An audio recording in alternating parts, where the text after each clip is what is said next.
Je voudrais contempler l'ancien des jours. Il est assis sur son trône élevé et tout dans les cieux lui rend hommage. Il est trois fois saint, l'Éternel des armées. Alléluia. Saint, Saint, Saint est son puissant nom. Il est assis sur son trône élevé et tous dans les cieux lui rendent hommage. Il est trois fois saint, l'Éternel des armées. Saint, Saint, Saint est son puissant nom.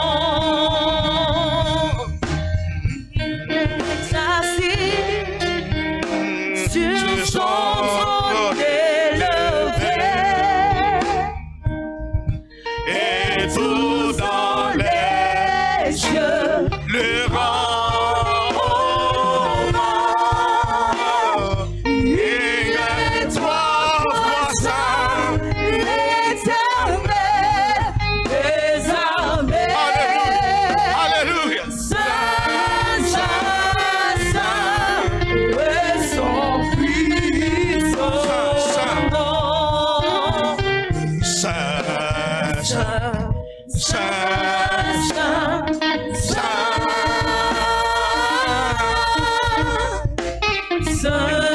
Saint, Saint, Saint, Saint. Nous t'adorons, Éternel des armées, tu es seul, seul, seul. Nous t'adorons, Éternel, Éternel des armées, tu es seul,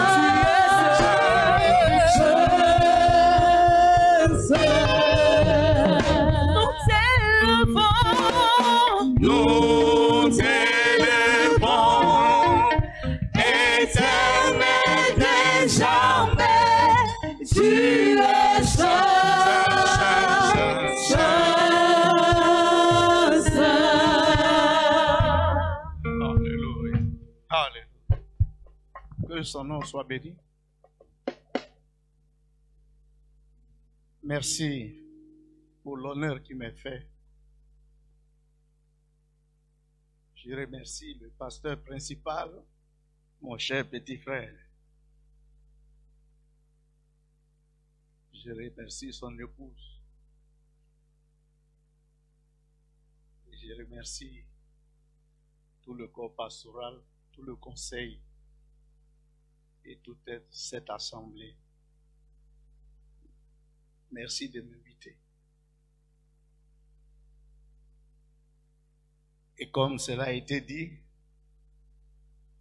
je suis seigneur comme les autres seigneurs. J'ai fondé les Assemblées de Dieu de Kachola en 1975.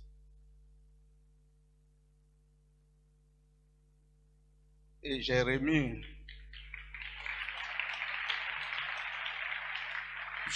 l'Assemblée à la mission américaine qui m'a demandé de diriger l'Assemblée de Boaké qui n'avait pas de pasteur. J'ai donc été le pasteur de Madame Cyril Boignon Apollinaire. C'est moi son papa. Beaucoup ne le savent pas. Je bénis le Seigneur pour la force qu'il nous donne de le servir. Je suis fier de mes pères qui sont encore en vie et qui servent le Maître de tout leur être. Merci. Le temps est court. Mais vous avez invité un professeur. On n'invite pas un professeur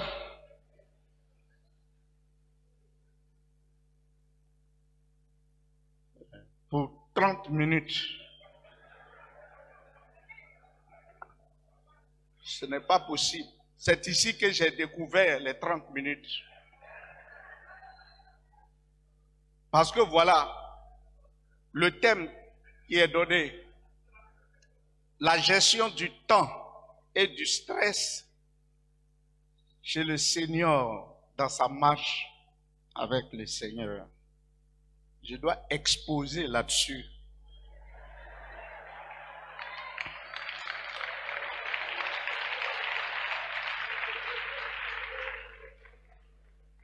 Ce n'est pas une prédication ordinaire.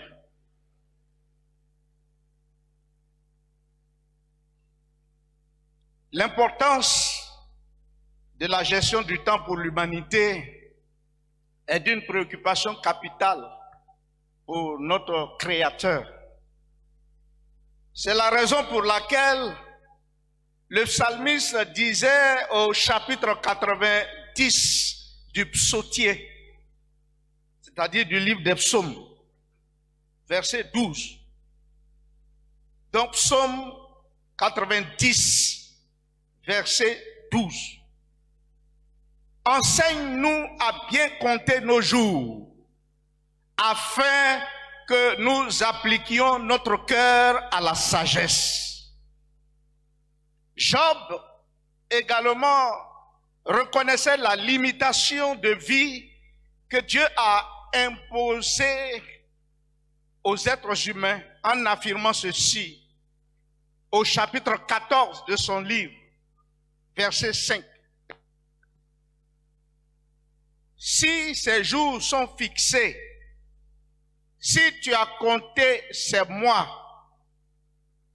si tu en as marqué le terme qu'il ne saurait franchir. Bien-aimés frères et sœurs et chers invités, ces pensées nous rappellent que nous avons tous un temps bien défini à vivre.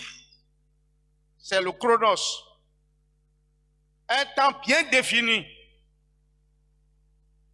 Ainsi, l'enjeu de la gestion de notre temps est de découvrir la volonté de Dieu pour notre vie et l'accomplir. Car Dieu a préparé d'avance de bonnes œuvres pour tous ses enfants afin que nous les pratiquions. Éphésiens chapitre 2, verset 10. Tous ceux qui ont découvert leur raison d'être ont servi le Seigneur avec beaucoup d'engagement et de joie. Cependant, le choix de vivre en dehors de la volonté de Dieu, sa parole limpide, crée toujours des crises intérieures, dégradation de l'état moral, des crises intérieures et des crises extérieures dans notre vie. Le stress fait partie de l'une des conséquences du choix de ne pas faire confiance en la parole de Dieu. La génération des seniors est-elle exclue de cette problématique? Bien sûr que non.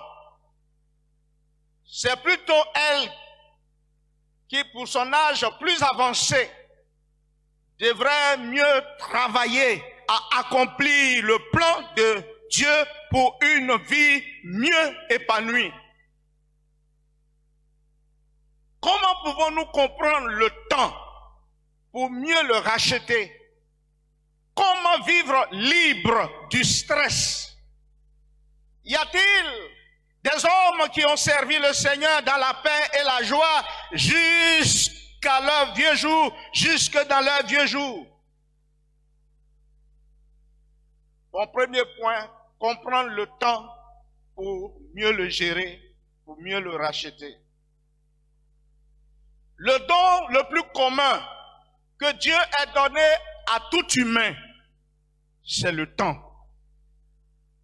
Nous sommes tous de poids différents, de tailles différentes, de différentes couleurs, de structures économiques différentes, de différentes familles et cultures. Mais 7,2 milliards de personnes sur la planète ont la même commodité qu'on appelle le temps. Ce que vous êtes et ce que vous devenez est la conséquence de la manière dont vous utilisez le temps. Vous ne pouvez pas stopper une journée, ni une heure, même pas une seconde. Cela n'est pas sous votre contrôle. Mais vous pouvez contrôler la manière dont vos journées seront utilisées. Cela veut dire bien que le temps soit inarrêtable, il est tout de même contrôlable. Et ce que vous en faites, bien-aimés frères et sœurs, détermine la personne que vous devenez. Les principes du temps. Le temps, c'est la vie. Si je vous demande quel âge avez-vous, en fait, je vous demande quelle est la durée de votre vie. Vous répondrez par exemple, j'ai 72 ans. En d'autres termes, vous aurez répondu, ma vie est de 72 ans. La vie est définie, qualifiée et mesurée par le temps. Le temps est temporaire, mais la vie, la vraie vie est éternelle. C'est pourquoi nous devrons travailler à toujours accomplir la volonté de Dieu dans le temps qui nous est imparti sur la terre. Qu'est-ce que le temps? C'est une interruption dans l'éternité. C'est une mesure de l'éternité. C'est une partie de l'éternité. L'histoire de la création du temps trouve son origine en Genèse chapitre 1, versets 14 et 15. Le but du temps. Le temps nous a été donné pour nous faire sortir de l'éternité. Le temps nous a été donné pour mesurer l'existence de la vie. Le temps a été donné pour mesurer le but de notre vie. Le temps nous a été donné pour que nous soyons responsables de notre vie. L'usage du temps. Le temps, bien-aimés frères et sœurs, est comme une monnaie. Chaque humain a la même quantité de monnaie chaque jour. Les 24 heures que nous avons sont comme une monnaie ou des monnaies. Et nous avons tous ces 24 heures-là dans la journée. Tout comme les monnaies, le temps doit être dépensé. Le temps est utilisé pour acheter la vie. Quel que soit ce que tu es, tu as utilisé ton temps pour l'acheter. Vous pouvez traiter le temps comme vous traitez l'argent. Votre temps peut être volé. On peut abuser de votre temps. Le temps peut être perdu, tout comme l'argent. Le temps peut être gaspillé. Oui, comme l'argent. Car vous pouvez passer toute une journée sans savoir ce que vous avez fait et cela ne vous a pas rapproché des desseins de Dieu pour vous. Le temps peut être déprécié ou dévalué comme l'argent. Vous pouvez réduire la valeur de votre vie par les choses avec lesquelles vous passez plus de temps. Exemple, les personnes avec lesquelles vous passez votre temps, l'endroit où vous passez le plus de temps au cours de votre journée peuvent permettre d'évaluer votre temps. Vous pouvez augmenter la valeur de votre temps en choisissant ce que vous en faites. Méditation de la parole de Dieu, prière, servir pour une cause du royaume de Dieu, etc. Quel est le but de Dieu pour vous dans la compréhension du temps?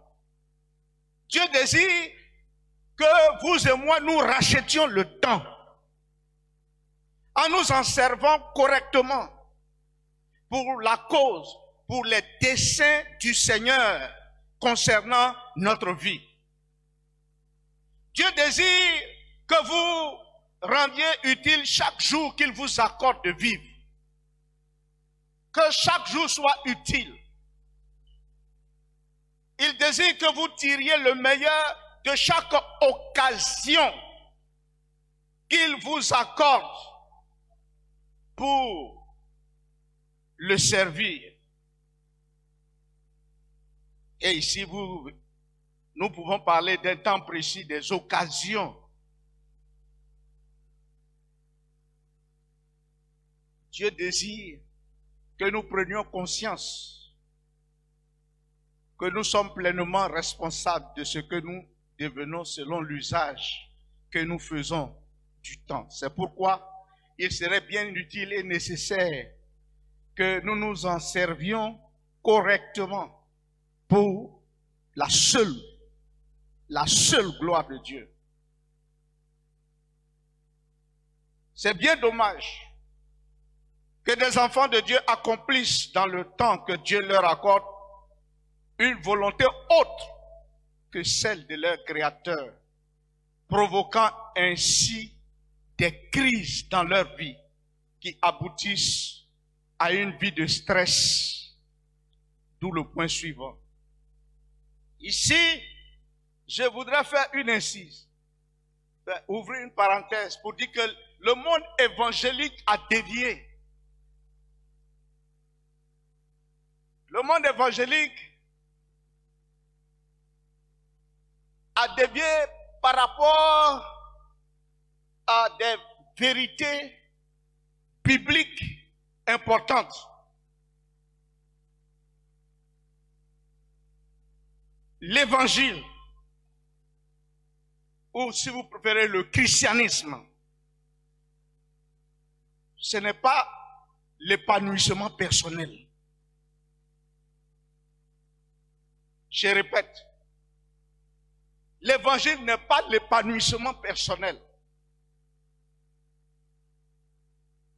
Le christianisme consiste à vivre la vie de Christ en nous et non notre vie. Il ne s'agit pas d'avoir dans ma vie Christ et autre chose. Tant que les évangéliques n'auront pas compris cela, évidemment, ils seront souvent malheureux.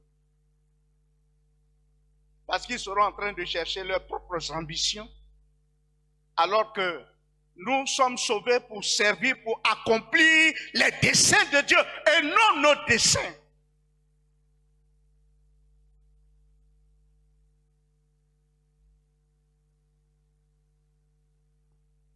Quand nous serons en face du Maître demain, il ne nous demandera pas combien de villas nous avons construites, combien de voitures nous avons achetées, combien de millions nous avons amassés dans nos comptes bancaires. Il ne nous posera pas ce genre de questions. Ce qui intéresse Dieu, est-ce que tu as accompli sa volonté? Point. Ce message, on ne l'entend plus souvent. On veut se réaliser. Les évangélistes veulent se réaliser. Je me réalise quand j'accomplis les desseins de Dieu pour ma vie. C'est pourquoi il est si important d'accomplir, de connaître la volonté de Dieu pour ma vie. Car Dieu m'a créé pour accomplir des œuvres qu'il a déjà préparées.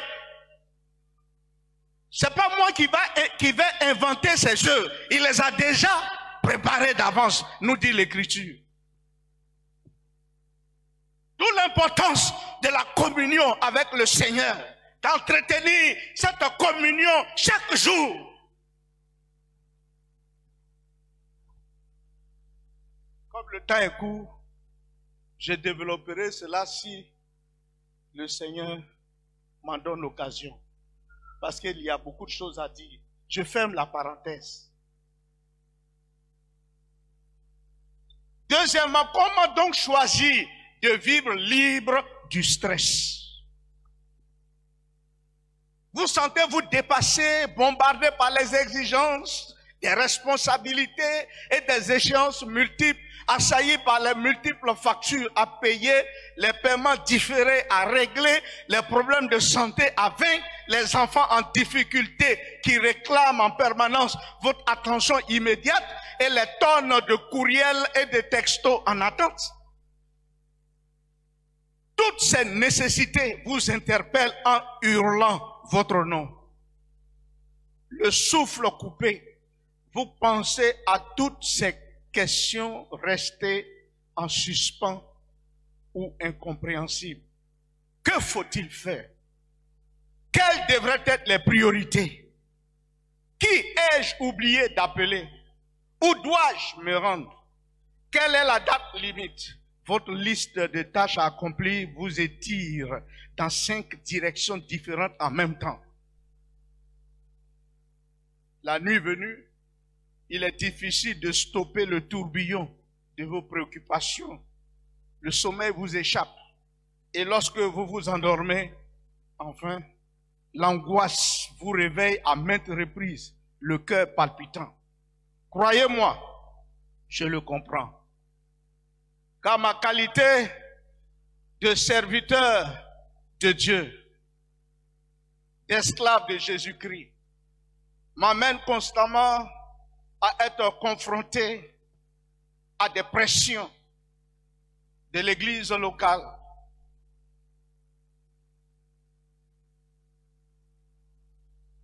Il nous faut apprendre à appuyer sur le bouton pause pour prendre du recul par rapport à toute cette frénésie et écouter.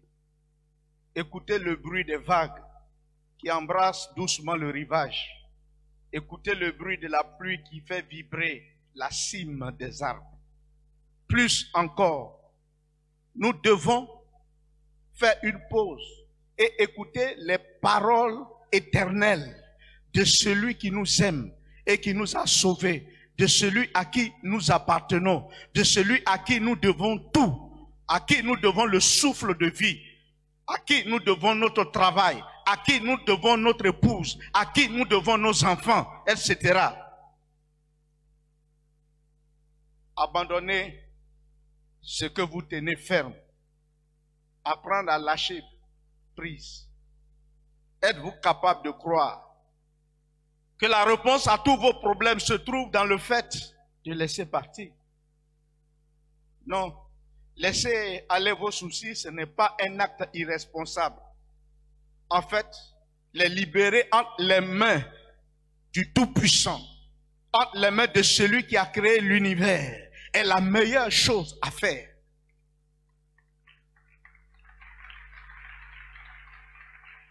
En reconnaissant votre incapacité à résoudre les soucis et les problèmes, et en acceptant son omnipotence, vous permettez à la puissance de Dieu de toucher tous les domaines de votre vie. Vous prenez ainsi la décision de rester calme et de laisser Dieu agir, de rester tranquille et de voir son salut. Psaume 46, verset 10.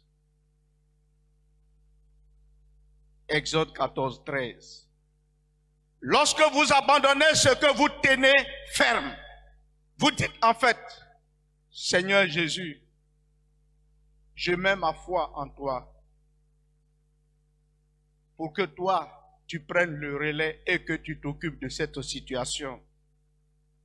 Je reconnais que je ne peux pas, mais toi, tu es mon Dieu. Tu es le Tout-Puissant. J'ai confiance en toi et je sais que tu vas prendre la situation en main. Seigneur, j'ai choisi de lâcher prise et de remettre mon stress, mes soucis, mes craintes et mes angoisses entre tes mains, car je sais que tu m'aimes. Les Écritures le disent amplement. Ne serait-ce que en 1 Pierre chapitre 5 verset 7. Déchargez-vous sur lui de tous vos soucis, car il prend soin de vous. Ce même verset nous est donné dans the Amplified Bible. Et il est dit, jetez tous vos soucis, toutes vos angoisses et toutes vos préoccupations, une fois pour toutes, sur lui. Car il se soucie de vous avec la plus profonde affection et veille sur vous très attentivement. Alléluia. Quel Dieu merveilleux nous avons. Bien-aimés frères et sœurs, effectivement, vous pouvez lui confier tous vos soucis une fois pour toutes, parce qu'il se préoccupe de vous. Peu importe ce qui vous inquiète, que vous craignez de voir vos enfants s'égarer, que vous soyez stressé pour un entretien à venir, ou que vous ayez peur de ne pas être aimé et de vous retrouver seul, vous pouvez lui apporter ce souci et le placer entre ses mains. Votre Père céleste qui vous aime de la plus grande affection veille sur vous avec toute son attention. Mais il attend que vous le laissiez prendre la situation en main. En général, nous hésitons à laisser la main car nous doutons qu'il se passe quoi que ce soit, ou bien nous pensons qu'il est irresponsable de ne pas s'inquiéter. Alors, nous nous accrochons si fort à nos problèmes, au point que nos doigts en deviennent blancs. Ces soucis nous mènent à l'agonie, parce que nous pensons devoir assumer toutes ces responsabilités. C'est pourquoi notre Seigneur Jésus nous pose à tous une question rhétorique très intéressante. En Luc chapitre 12, verset 25.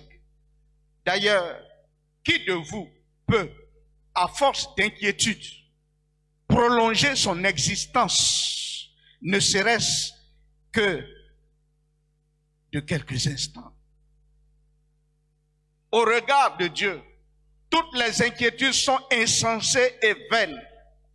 non seulement elles détournent les croyants de la place prioritaire de Dieu dans leur vie et mettent en doute ses soins providentiels, mais elles sous-estiment en plus son droit divin à déterminer souverainement la durée de la vie. Notre Seigneur nous a commandé de laisser aller nos soucis, car aucun d'eux n'a le pouvoir de changer positivement notre situation.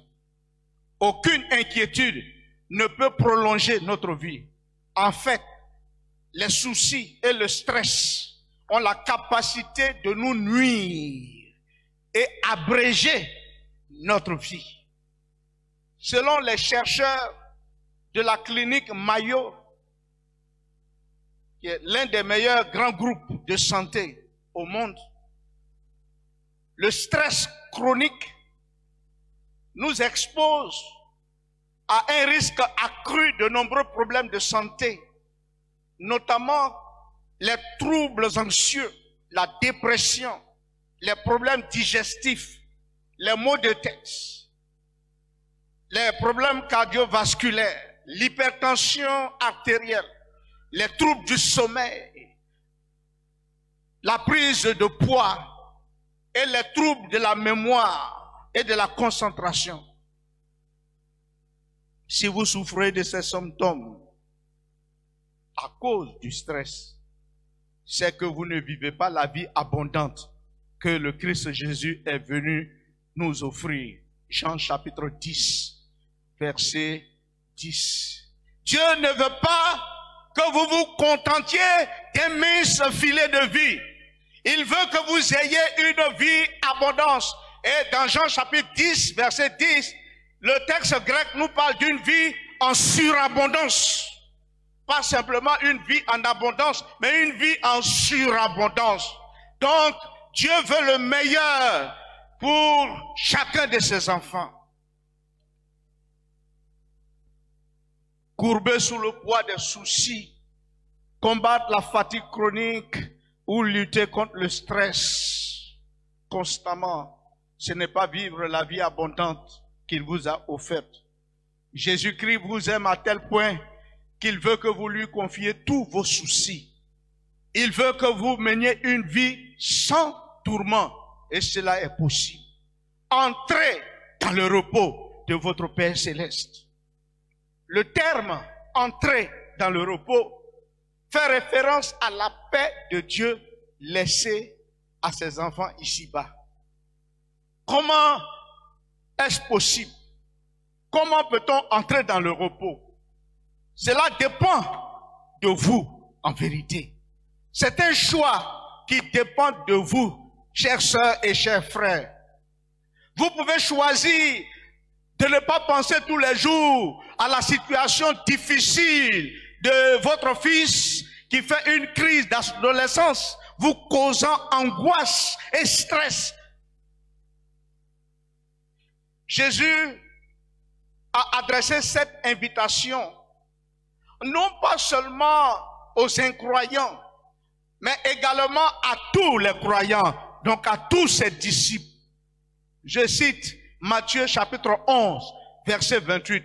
« Venez à moi, vous tous qui êtes fatigués et chargés, et je vous donnerai du repos. » Cela suggère qu'il y a une personne et une seule disposée à recevoir vos fardeaux à tout moment pour qu'en retour, il vous fasse jouir de sa paix à travers l'œuvre accomplie par lui à la croix du Calvaire.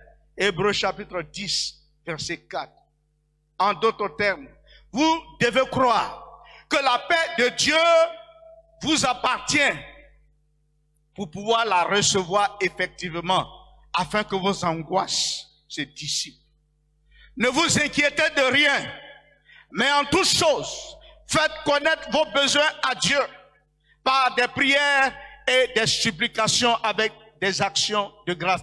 Et la paix de Dieu qui surpasse toute intelligence gardera vos cœurs et vos pensées.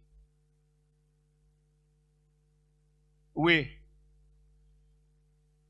Dieu le désire. Et ce texte est Philippiens chapitre 4, versets 6 et 7. Par la conversion, nous avons la paix avec Dieu. Nous sommes réconciliés avec Dieu. Et nous pouvons jouir de la paix de Dieu, qui est une autre dimension. C'est la tranquillité intérieure de l'âme, accordée par Dieu. C'est une ferme confiance en sa parfaite sagesse et en son infinie puissance qui procure le calme au sein des tempêtes de la vie.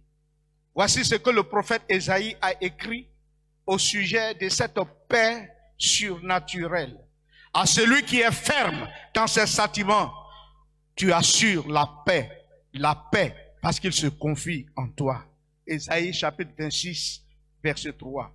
Paul a prié pour les Romains afin que le Dieu de l'espérance les remplisse de toute joie et de toute paix dans la foi. Romains chapitre 15, verset 13. Cette paix surpasse toute intelligence, donc toutes les capacités humaines. Elle se manifeste par un calme transcendant qui élève le croyant au-dessus de l'épreuve la plus déstabilisante. Le chrétien doit croire au dessein bienveillant de Dieu à son égard. Ne stressez plus, chères sœurs, chers frères, car vous n'êtes pas seuls. Ne soyez pas trop dur avec vous-même lorsque votre cœur est chargé d'angoisse à cause de vos soucis, alors que vous avez appris à tout abandonner entre les mains de votre Père Céleste.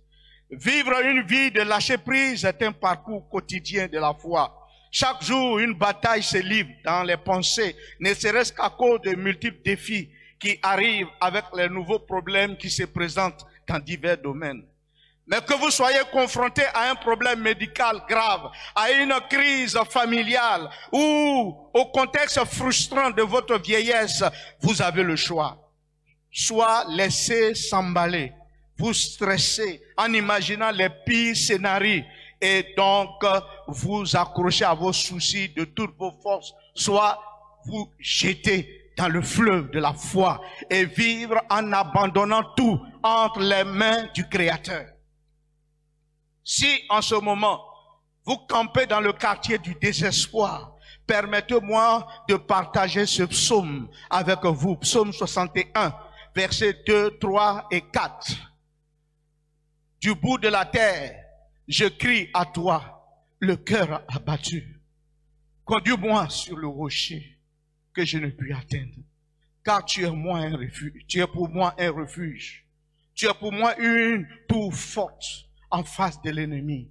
Je voudrais séjourner éternellement dans ta tente, me réfugier à l'abri de tes ailes. Et si la douleur est vive, si tu es angoissé, tu ne sais que faire, alors chante ce cœur avec moi, qui est un psaume. Dans ma détresse, je crie à l'Éternel et il m'exauce. Et il m'exauce. Et il m'exauce. Et il m'exauce. Dans ma solitude, je crie à l'Éternel. Et il m'exauce. Et il m'exauce. Et il m'exauce. Et il m'exauce. Dans mes soucis, je crie à Jésus-Christ. Et il m'exauce. et mes os, et mes os, et mes... Dans ma maladie, je crie à Jésus-Christ. Et mes os, et mes os, et mes os, et mes... Le cœur brisé, je crie à l'Éternel. Et mes os, et mes os, et mes os, et mes os.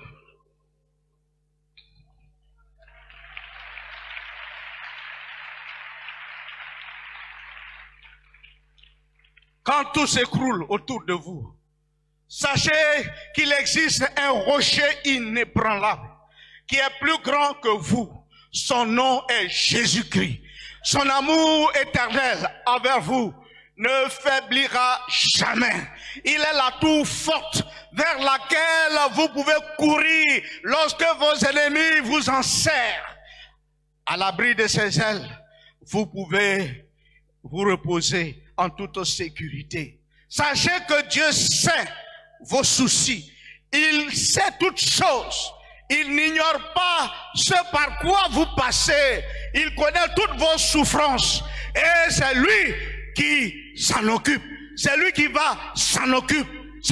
Il n'abandonne jamais ses enfants. Je suis avec vous tous les jours jusqu'à la fin. Nous avons de merveilleuses promesses dans les Saintes Écritures. Et nous savons que notre Dieu ne peut nous abandonner. Vous n'êtes pas seul dans votre marche parsemée d'épreuves. Enfin, troisième point, des disciples de Christ qui servirent avec ferveur jusque dans leur vieillesse. Le témoignage de George Muller. George Muller, qui a vécu dans les années 1800, est un héros de la foi. Au cours de sa vie, Muller a fondé 117 écoles chrétiennes qui ont accueilli environ 120 000 jeunes. Il a distribué plus de 285 000 Bibles, plus de 1,4 million d'exemplaires de Nouveau Testament et plus de 240 000 autres livres et brochures religieux. Il a sponsorisé plus de 400 missionnaires, dont Hudson Taylor.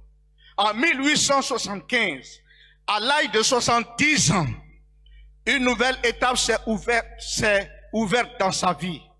Pendant 17 ans, il entreprit des voyages missionnaires. Donc à partir de 70 ans, il entreprit des voyages missionnaires au cours desquels il a prêché dans près de 40 pays, dans les États-Unis, l'Inde, l'Australie, le Japon et la Chine. Il est incapable de prêcher en anglais, en français et en allemand. Il connaissait aussi l'hébreu, le grec et le latin. L'année de ses 93 ans, l'année de ses 93 ans, alors qu'il rendait visite à deux amis qui étaient environ 10 ans plus jeunes que lui, il a remarqué que lui était beaucoup plus fort qu'eux et qu'il pouvait encore servir activement le Seigneur contrairement à eux. Après ces retrouvailles, il a déclaré: j'ai quitté ces deux frères bien-aimés en me trouvant plutôt vigoureux, bien que beaucoup plus âgé qu'eux. Oh, que mon Père Céleste a été bon et bienveillant à mon égard. Je n'ai ni douleur, ni rhumatisme. Et bien que j'entre dans mes 93 ans, je peux travailler toute une journée dans l'orphelinat avec toujours autant de souplesse et de facilité. Alléluia! Quel merveilleux exploit de la foi! servir le Seigneur à 90 ans, sans aucune douleur. Lorsque Muller est décédé plus tard cette année-là, il est parti en toute quiétude pour être avec son maître Jésus. La veille de sa mort, il avait animé une réunion de prière dans une église. Et le lendemain matin, son corps a été retrouvé dans son bureau en parfaite santé. Muller a témoigné: j'ai vécu sans anxiété pendant plus de 70 ans. J'ai vécu sans anxiété pendant plus de 70 ans. Il n'a pas vécu ainsi parce qu'il était isolé sur une montagne perdue, sans aucune responsabilité. Au contraire, sa vie a été très remplie. Ne serait-ce qu'avec les 10 000 orphelins dont il s'est occupé au cours de sa vie, entre autres. Pouvez-vous vous représenter toutes les exigences qui vont de pair avec le logement, la nourriture, l'habillement et l'éducation de 10 000 enfants? Et pourtant, Muller a dit: c'est le grand privilège d'un enfant de Dieu que de ne pas s'inquiéter. Et il est possible d'y parvenir, même ici-bas, oui, au milieu de grandes difficultés ou de graves épreuves. Savez-vous comment Muller s'y est pris? Il a dit: j'ai confié mes fardeaux au Seigneur. J'ai confié mes soucis au Seigneur. J'ai confié mes préoccupations au Seigneur. Et il les a portés pour moi. La conséquence en a été que la paix de Dieu, qui surpasse toute intelligence, a gardé son cœur et son esprit. Vous et moi sommes également des enfants de Dieu, comme George Muller. Nous avons l'immense privilège de ne pas nous laisser troubler par le malheur ou le défi. Nous disposons de l'immense avantage de remettre nos soucis entre les mains de celui qui nous aime et de jouir de la paix que Jésus est venu nous donner. Le témoignage de Polycarpe, qui a vécu 95 ans. Polycarpe a été le disciple direct de l'apôtre Jean. Disciple direct. Il devint un évêque très influent et très estimé de sa génération. C'est dans un contexte de persécution. À cette époque, les chrétiens étaient persécutés, étaient menés à l'abattoir, étaient donnés aux lions. C'est dans ce contexte que nous avons cet extrait historique. Donc, je lis l'extrait. À l'entrée de ce saint vieillard, dans l'amphithéâtre, il avait 95 ans. Tous les chrétiens présents entendirent une voix mystérieuse qui lui disait: courage, Polycarpe, combat en homme de cœur. Le proconsul lui demanda: es-tu Polycarpe? Oui, je le suis. Aie pitié de tes cheveux blancs. Maudis le Christ et tu seras libre. Et voici ce que Polycarpe répond: il y a 86 ans que je le sais, que je sais Jésus-Christ. Et il ne m'a jamais rien fait de mal. Il ne m'a fait que du bien. Comment pourrais-je le maudire? Il est mon créateur. Il est mon roi. Il est mon sauveur. Le proconsul dit: sais-tu que j'ai des lions et des ours prêts à te dévorer? Fais-les venir. Puisque tu te moques des bêtes féroces, je te ferai brûler. Polycarpe répond: je ne crains que le feu qui brûle les impies et ne s'éteint jamais. Fais venir les bêtes, allume le feu, je suis prêt à tout.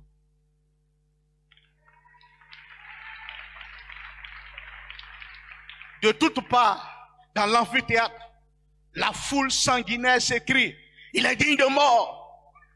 Polycarpe au lion. Mais les combats des bêtes féroces étaient achevés. On arrêta qu'il serait plutôt brûlé vif. Comme les bourreaux se préparaient à l'attacher sur le bûcher pour le brûler, il leur dit, c'est inutile de m'attacher. Laissez-moi libre. Le ciel m'aidera. Le vieillard leva les yeux au ciel et pria son Dieu. Tout à coup, la flamme l'environne et s'élève par-dessus sa tête, mais sans lui faire aucun mal. Pendant qu'un parfum délicieux embaume les spectateurs. Oh, alléluia! Y a-t-il des chrétiens de ce genre aujourd'hui? Y a-t-il des disciples de Jésus de ce genre aujourd'hui? Aujourd'hui où on veut se réaliser. Quel christianisme! C'est la raison pour laquelle nous ne pouvons pas influencer la nation. Notre christianisme est tiède.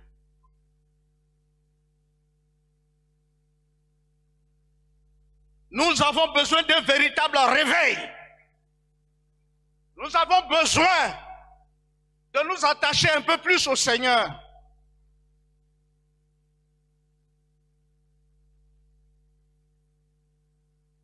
J'ai fait un tableau de quelques personnages modèles dans le service de Dieu. Je vais aller rapidement. Joseph, il a vécu autour de 110 ans. Il a vécu suffisamment longtemps pour connaître ses arrière-petits-enfants. Le roi David, autour de 70 ans, Allah, vous connaissez ses exploits. Josué, également, autour de 110 ans. Moïse. L'Écriture nous dit que Moïse était âgé de 120 ans lorsqu'il mourut. Sa vue n'était point affaiblie. Écoutez bien, sa vue n'était point affaiblie. Et sa vigueur n'était point passée. Deutéronome chapitre 34, verset 7. L'apôtre Jean, au 1er siècle, il a vécu autour de 100 ans. Il a prêché jusqu'à sa mort. Matthieu, au 1er siècle, autour de 70 ans. L'apôtre Pierre, qui avec Paul ont connu des moments difficiles et selon l'histoire, le martyr. Paul a prêché jusqu'à sa mort en martyr. Plus de 70 ans.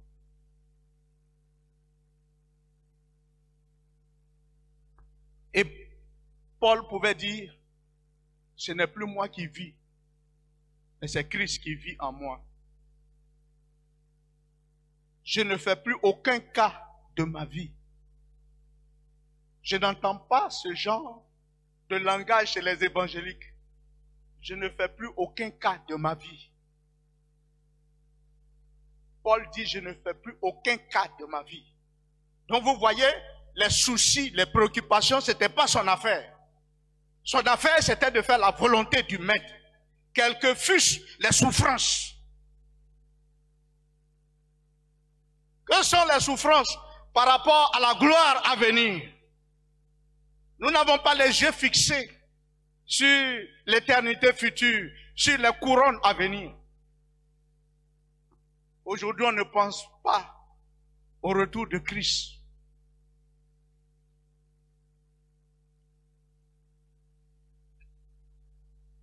Alors,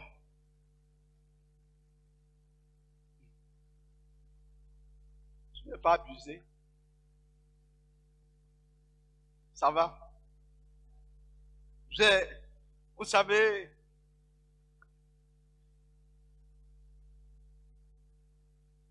témoignage tiré dans l'histoire des premiers chrétiens de Bonnefond, édition copie express. Les dernières actions de l'apôtre Jean. Conversion d'un jeune homme. Ça fait partie de ses dernières actions. Lui qui a vécu jusqu'à 100 ans.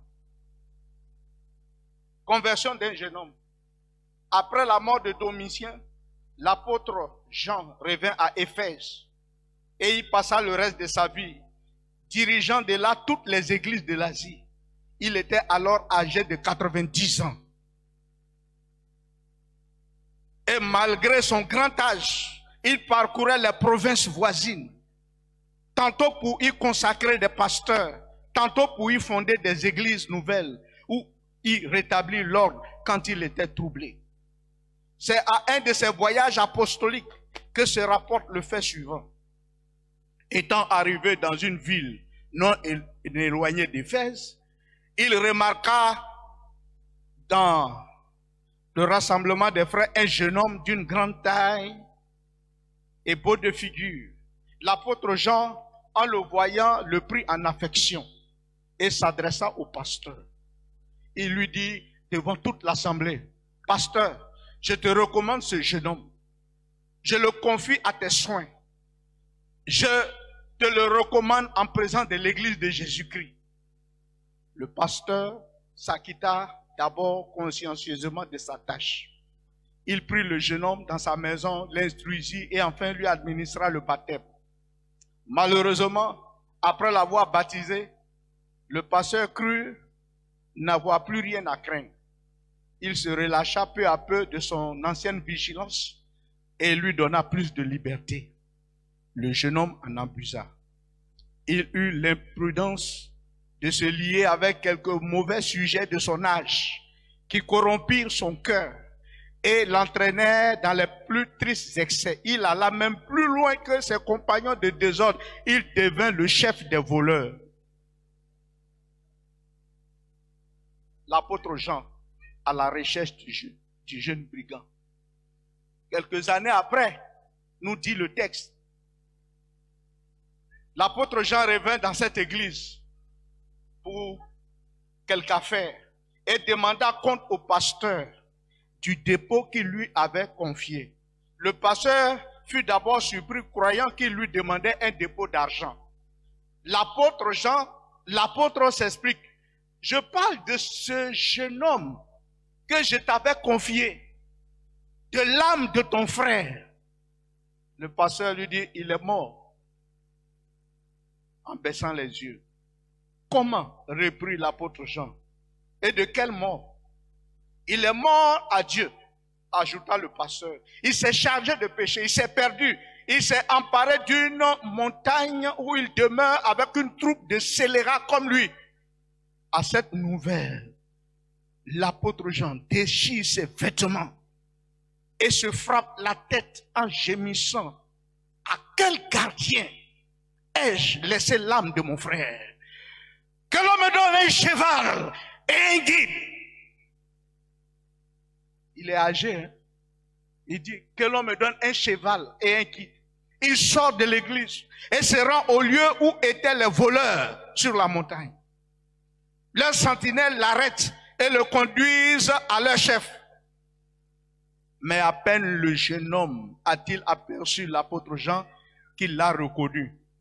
Saisi de honte, il se met à fuir. Alors le vieillard, l'apôtre, oubliant la faiblesse de son grand âge, court après lui. Mon fils, lui cria-t-il, pourquoi fuir ton père? Je suis faible et avancé en âge. Aie pitié de moi et ne crains point. Il te reste encore une espérance de salut. Je répondrai pour toi auprès de Jésus-Christ s'il le fallait. Je mourrais volontiers. Pour toi, Jésus est mort. Arrête-toi. C'est Jésus qui m'envoie. À ces mots, le voleur s'arrête, laisse tomber ses armes et fond en pleurs. Il embrasse le vieillard et lui demande pardon. L'apôtre le ramène, prie avec lui, l'entretient des discours édifiants et ne le laisse que quand il l'a restitué à l'église. Alléluia. Jusqu'à 100 ans. Aller chercher une âme. Jusqu'à 100 ans. Voilà le christianisme. Qui est décentré de soi-même. Qui ne pense pas à soi. mais qui pense aux choses d'en haut et non aux choses de la terre. Notre grand problème, c'est de penser aux choses de la terre. Ces choses sont passagères. Quel que soit notre âge, nous savons que nous partirons. J'ai l'habitude de dire que quand nous allons au cimetière enterrer nos frères, nos sœurs, il n'y a pas de camion de déménagement. Il y a le corbillard et puis il y a les autres qui suivent, mais il n'y a pas de camion de déménagement. Et on vous laisse seul dans le cercueil et dans la tombe. Vanité des vanités. Tout est vanité et poursuite du vent. Le plus important, c'est de faire la volonté de ton Père céleste. Que les jeunes utilisent leur jeunesse pour servir Dieu et non pour se servir. Nous avons été rachetés à un grand prix. Nous ne nous appartenons plus. Nous appartenons à un nouveau maître. Nous sommes son esclave. Nous sommes ses esclaves, bien-aimés. Ses esclaves pour faire sa volonté. L'esclave, dans la tradition gréco-romaine, l'esclave n'avait aucun droit. Il n'avait que des devoirs. Faire la volonté de son maître, accomplir les désirs de son maître. Il n'avait pas le droit de se plaindre. Il n'avait pas le droit de faire ce que lui veut, mais uniquement ce que son maître veut. Nous appartenons à Jésus. Si nous comprenons cela, alors même au sein de la détresse, au sein de la souffrance, nous pouvons garder la joie de notre salut. La joie de notre salut. Car notre joie ne dépend pas des circonstances. Elle dépend de notre relation avec le Seigneur. Pasteur, j'ai pris quelque temps. Que le Seigneur bénisse l'assemblée.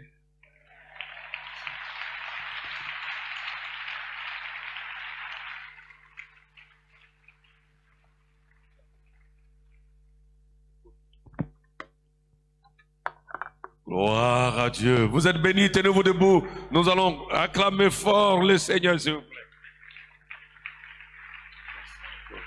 On s'est debout, on acclame fort le Seigneur. Ou bien vous êtes déjà fatigué. Jean avait 100 ans, 95, et ainsi de suite. Mais courait derrière les armes. Alléluia! Alléluia, alléluia. Ensemble, prions le Seigneur, s'il vous plaît. Prions le Seigneur. Dieu ne parle pas en vain. Il parle pour un but. Qu'est-ce que ma vie doit faire? Qu'est-ce que je dois faire? Mes 80 ans, mes 60 ans, mes 50 ans, mes 20 ans, mes 15 ans, mes 12 ans. Qu'est-ce que je dois faire pour le Seigneur? Prions ensemble le Seigneur, s'il vous plaît. Seigneur notre Père, on prie, s'il vous plaît. On prie, on prie, on prie, on prie. Alléluia. Seigneur notre Père et notre Dieu, te bénissons pour cette parole que tu as permise. Merci de savoir que le temps est précieux. Tu es le maître de temps. Et c'est toi qui nous donnes une portion de temps de vivre, Seigneur. Et tu nous montres réellement comment nous devons gérer notre stress. Savoir abandonner notre vie entre les mains de notre Dieu. Le Seigneur Jésus. Lui qui a été le premier à nous offrir une vie abondante. Sa vie de qualité supérieure. Et désire qu'en tout temps et en toutes circonstances, nous apprenions à décharger sur lui de tous nos soucis, de tous nos fardeaux, de toutes nos difficultés. Et lui seul sait prendre soin de nous au temps convenable. Oh Seigneur, combien de vies et de cœurs stressés ce soir, ce matin, par les vicissitudes de la vie, les difficultés de la vie. Oh Dieu, par le désir de réaliser, de se réaliser, et bien de stress, d'angoisse, d'affliction dans les cœurs. Mais ce matin, au nom de Jésus-Christ, Seigneur, tu guéris les cœurs affligés, tu guéris les cœurs stressés, angoissés, et tu pousses ton peuple à déposer à tes pieds tout son fardeau et son souci. Seigneur, donne-nous de te servir, malgré notre âge, comme Jean, comme Polycarpe, comme Müller. Oh Dieu, toutes ces personnes qui ont marqué leur temps dans l'histoire. Seigneur, c'est possible aussi parce que tu n'as point changé le même hier, aujourd'hui et éternellement. La même force que tu avais donnée à Polycarpe, la même force que tu as donnée à Jean, le disciple, la même force que tu as donnée à cet homme Müller, tu peux aussi la donner à mon frère, à ma soeur, ici présent, continuer la marche avec toi. Sois-en béni au nom de Jésus. Au nom de Jésus-Christ. Gloire à toi, Seigneur Jésus. Que Dieu bénisse sa parole dans nos cœurs. On acclame le Seigneur.